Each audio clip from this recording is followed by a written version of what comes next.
शहर के बीचों बीच स्थित गोल्डन हार्ट पब्लिक स्कूल अपनी विशालता और आधुनिक सुविधाओं के लिए मशहूर था। इस स्कूल में पढ़ने वाला 11 वर्षीय आदित्य पढ़ाई में बहुत अच्छा था, लेकिन उतना ही शांत और अकेला रहने वाला बच्चा भी। उसके माता पिता नौकरी पेशा थे, इसलिए अक्सर वे उसे समय नहीं दे पाते थे।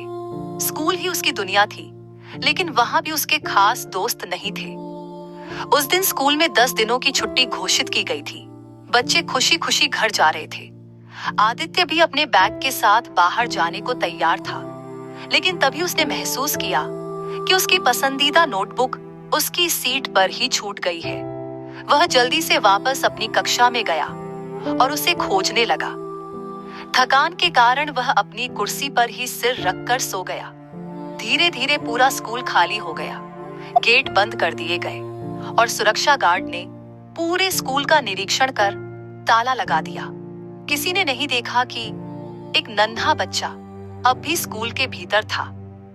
जब आदित्य की आंख खुली तो स्कूल के गलियारे अंधेरे में डूब चुके थे। उसने बाहर जाने की कोशिश की, लेकिन सारे दरवाजे और खिड़कियां मजबूती से बंद थीं। धीरे धीरे उसे एहसास हुआ कि वह यहाँ फंस चुका है।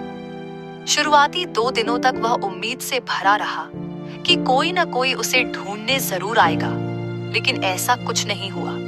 भूख और प्यास उसे लगातार कमजोर कर रहे थे। उसने स्कूल में जगह जगह खाने पीने की चीजें ढूंढनी चाही, लेकिन कुछ भी नहीं मिला।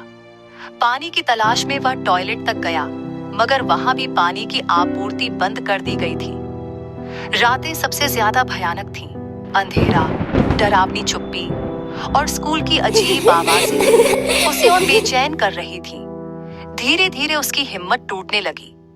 आदित्य के माता पिता ने जब देखा कि वह घर नहीं आया तो वे घबरा गए। उन्होंने दोस्तों, रिश्तेदारों और पड़ोस में पूछताछ की। फिर पुलिस में शिकायत दर्ज कराई गई। पुलिस ने कई संभावनाओं पर गौर किया। क्या वह कहीं भाग गया? क्या किसी ने उसका अपहरण कर लिया? लेकिन किसी ने भी स्कूल की तरफ ध्यान नहीं दिया। समय बीतता गया, पोस्टर लगाए गए, न्यूज में खबरें चली, लेकिन किसी को यह ख्याल नहीं आया कि वह उसी स्कूल में बंद हो सकता है जहां वह रोज पढ़ाई करने जाता था। 8वें दिन तक आदित्य बहुत कमजोर हो चुका था। उसकी हड्डियां दिखाई देने लगी थीं, होंठ सूख चुके थे और आंखों के नीचे काले घेरे पड़ गए थे। अब उसके पास हिलने की भी ताकत नहीं थी। 9वें दिन उसकी चेतना खोने लगी। आंखों के आगे अंधेरा छाने लगा। उसने आखिरी बार दरवाजे की ओर देखा, शायद कोई आ जाए, लेकिन कोई नहीं आया। 10वें दिन स्कूल फिर से खुला। सुबह का समय था। बच्चे और शिक्षक स्कूल में आ चुके थे। सफाई कर्मचारी जब क्लासरूम खोलने लगे तो एक कक्षा से तेज दुर्गंध आई।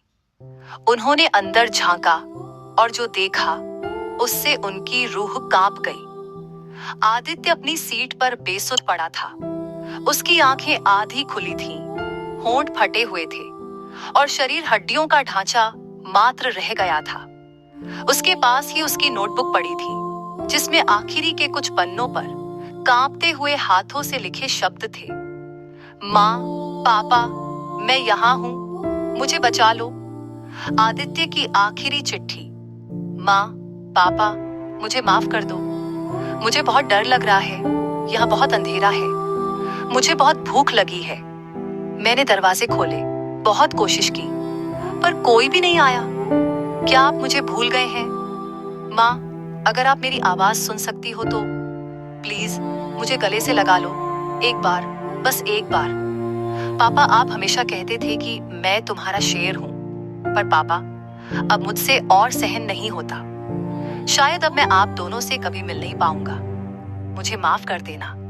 आपका बेटा आदित्य। स्कूल का माहौल मातम में बदल गया। बच्चे डरे हुए थे, शिक्षक सदमे में थे और पुलिस को बुलाया गया। आदित्य की कहानी अब हर अखबार की सुर्खी बन चुकी थी, लेकिन सवाल वही था, क्या उसकी मौत किसी की लापरवाही थी या उसकी किस्मत ही उसे इस दर्दनाक अंजाम तक ले आई? दोस्तों, अगर कहानी अच्छी लगी तो कृपया वीडियो को लाइक कर दे और चैनल को सब्सक्राइब कर बेल आइकन को दबा दे, ताकि आगे आने वाले सभी वीडियो का नोटिफिकेशन आपको मिलता रहे।